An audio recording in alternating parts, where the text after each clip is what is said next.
In this video, I'm going to show you how to fix desktop icons missing or if they're disappeared from your desktop background. For example, if you had icons right here and now they're gone and you don't know what to do with them, here's two things that you can check.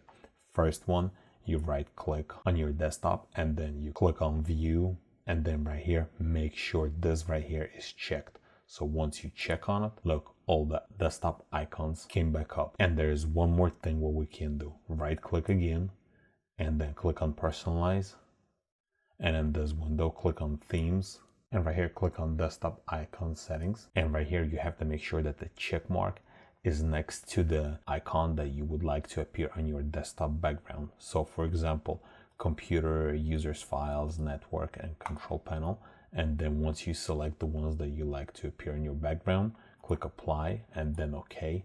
And then if we close this window, we can see that other desktop icon appeared on my background. If this video was helpful, press that like button and don't forget to subscribe. Thanks for watching.